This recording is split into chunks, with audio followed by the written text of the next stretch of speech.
If you've followed the channel for a while, you know I'm loud about one thing: unapologetic American hardware. You like big iron, cinematic firefights, and guns that look like they belong in a widescreen war movie? You're in the right place. Today we're talking about 7 guns from John Wayne's westerns that absolutely stole the show. Number 7, M1921 Thompson. When John Wayne's boots hit the jungle and back to Bataan, he wasn't reaching for a rifle. He grabbed an M1921 Thompson. Nicknamed the Democracy Defender, Thompson was the American answer to messy up-close fighting. Chambered in 45 ACP and eating 230 grain rounds out of a 10.5-inch barrel, pushes a hefty punch at close range. At about 10.75 pounds with a 20-round stick and a cyclic rate north of 600 RPM, it wasn't subtle, it was decisive. Wayne's controlled bursts weren't showboating, they were textbook, overwhelming force when the moment demanded it. The cramped chaos of jungle valleys and house-to-house fights, the rattling cadence did more than cut wood, it bent the enemy's will. 45 ACP, heavy bolt, open bolt operation, stick mags, usually 20 to 30 rounds, and a recoil you feel in your forearms.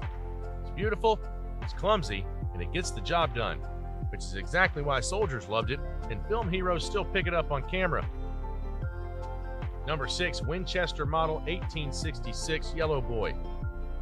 Now to the rifle story itself. Upon its debut, people simply called it the Winchester rifle.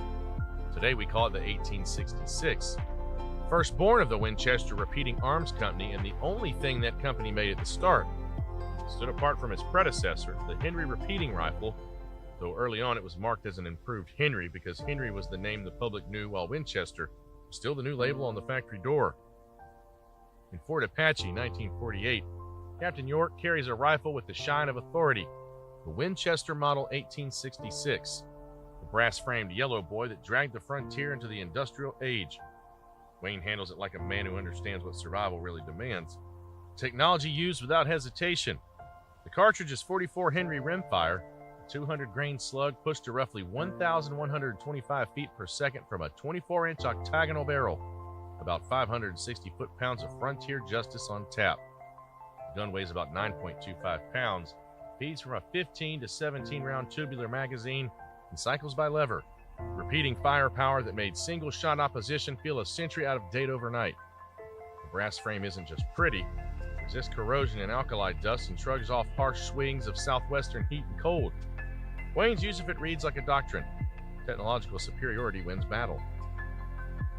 Number 5, Springfield M1903A4, the Sniper Scalpel.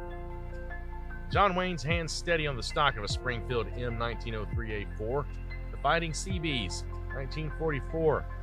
His movements are calm, patient, the way only a man trained by war can be. The rifle he carries isn't just a gun, it's the moment when marksmanship stopped being frontier instinct and became a science. This weapon turned ordinary soldiers into quiet surgeons, men who could erase high-value targets from impossible distances before those targets ever knew they were being watched. The M1903A4 was chambered in the classic 30-06 Springfield. It threw a 150 grain bullet down a 24-inch barrel at 2,700 feet per second. A 2,429 foot-pound promise of precision and punishment. 8.7 pounds of walnut and steel built around a 5-round internal magazine and fitted with a precision scope. It didn't need volume. It needed one perfect shot.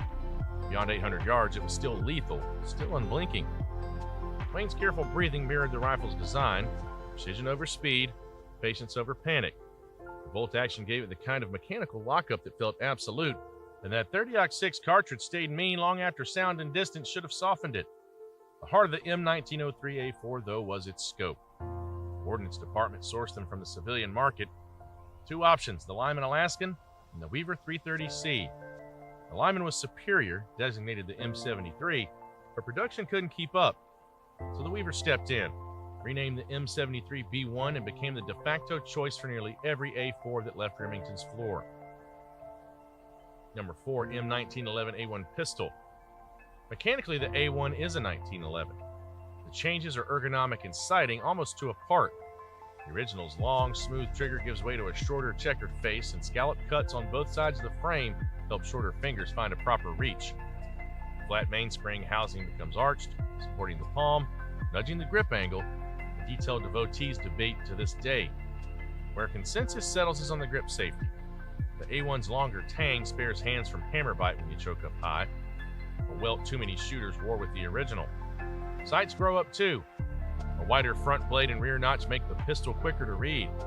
In the Fighting Seabees 1944 and Cast a Giant Shadow 1966, Wayne draws a pistol that carries more than steel, it carries a century. The M1911A1 isn't just a sidearm, it's the backbone of American warfighting from trench mud to jungle rain. Chambered in 45 ACP, it drives a 230 grain slug to about 830 feet per second out of a 5-inch barrel. Roughly 350 pounds that end arguments quickly. 2 pounds, 6 ounces in the hand, 7 rounds in the magazine. Single action and brutally honest. Wayne's steady draw says that the pistol itself always said reliability beats novelty. The thing is built to live through Pacific atolls and alkali dust, through heat that breaks the oil thin and cold that turns breath to frost. Number 3, they called it the U.S. rifle caliber .30 M1, but most people just say Garand after John C. Garand, a Canadian-born designer at Springfield Armory. General George Patton called it the greatest battle implement ever devised, and the films proved him right. In Sands of Iwo Jima 1945 and The Longest Day 1962, Wayne runs the M1 Garand like a man who understands that victory is measured in seconds and 8-round bursts. The rifle's 30-06 Springfield cartridge, a 150 grain bullet moving at 2,700 feet per second out of a 24-inch barrel, hits with about 2,429 foot-pounds, enough authority to settle arguments from hedgerows to volcanic sand. At 9.5 pounds and fed by an 8-round in-block clip, Garand gave ordinary infantry a semi-automatic advantage over enemies still working bolts and stripper clips. Wayne's quick, instinctive reload, the clip pitched clear with that bright metallic ping, is the sound of the advance across beaches and broken European streets.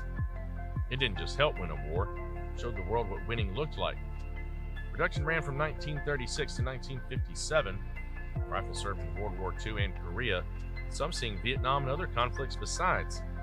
Steel and walnut, 100% American. Overall length 43.5 inches, 24-inch barrel, right around 10 pounds in the hand. The cartridge was the familiar 30-06, already standard in the 1903. As ammunition stacks rolled forward with the new gun, the power was undeniable. Number 2, Gatling Gun. Rooster Cogburn, 1975, the old lawman steps behind a machine that announces the death of his own age. The Gatling gun sits heavy and sure, wheeled altered to the new century. The moment comes, Wayne leans into the crank and the barrels begin to turn, skill giving way to mechanism, judgment joined to a rack of steel that never tires and never blinks. This one is chambered in 45 to 70 government, flings a 405 grain bullet at about 1,350 feet per second, roughly 1,640 foot-pounds each time a chamber lines up and speaks. The cluster of rotating barrels eats powder and air in a steady rhythm, 200 to 400 rounds a minute in theory. The weight of the whole contraption tipping past 170 pounds before you even count the ammunition in the mount. It doesn't fence with a single opponent, it rakes space. The gun does not argue, it edits. Wayne runs like a man who learned on Colts and Winchesters and then decided the future could sit at his shoulder, harnessed, not feared. In his hands, the Gatling isn't a spectacle. It's a tool for a hard job when one man's skill's no longer enough. The point lands without speech. The adapter be buried by the century that's already arriving. And the gun itself, what sits under the gloss of cinema, is clever in ways a glance can't show. Richard Gatling's idea was simple and ruthless. Several barrels, each with its own bolt, revolving past fixed cams inside the receiver. As you turn the crank, each bolt rides the cam track. Extract, eject, feed, fire, so heat and fouling spread across the battery instead of cooking a single tube. Black powder fouls fast. Rotation buys time, keeps the thing running when a single barrel arm would seize. Early guns fed from a gravity hopper, later the Broadwell drum-stacked columns of cartridges in a carousel. Later still, the Ackles pan-fed a coiled column smoothly into the mouth. The trained crew, gunner on the crank, a feeder, 1 or 2 hauling cartridges and water and oil to keep the mechanism humming. The traverse and elevation wheels walking the stream across whatever needed to stop moving. By the 1870s, the U.S. Army brought them in 45-70 carriages, followed columns like small artillery. Number 1, Winchester Model 1892 Saddle Ring Carbine. By the late 1800s, Winchester's engineers were chasing strength and speed. The older Model 1873 had earned its legend. It was falling behind the times. Enter John Moses Browning, Utah's quiet miracle worker.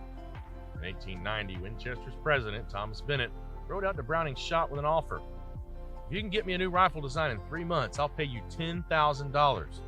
Do it in 2 and I'll pay you $15,000. Browning thought for a moment and said, I'll do it in 1, and if I don't, you can have it for free. Less than a month later, the prototype was done. Winchester handed over $20,000, the smartest check they ever wrote. There's a reason you can't picture John Wayne without that rifle. The Winchester Model 1892 Saddle Ring Carbine wasn't just a prop. It was the physical extension of his code. The large loop lever, the one he could spin like lightning with a flick of his wrist, became as much a part of him as the squint and the slow draw.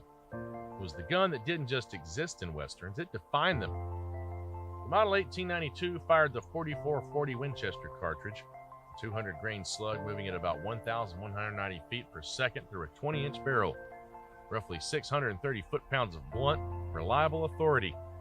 It weighed just under 6 pounds, light enough for a man on horseback to wield it without breaking rhythm. The 10-round tubular magazine meant he could fire, lever, and fire again before his opponent even thought to reload. Every sound, that metallic click-clack, was punctuation in Wayne's grammar of justice. Which Wayne weapon captured your imagination? Drop your thoughts below and hit that subscribe button for more deep dives into the authentic weapons that built cinema.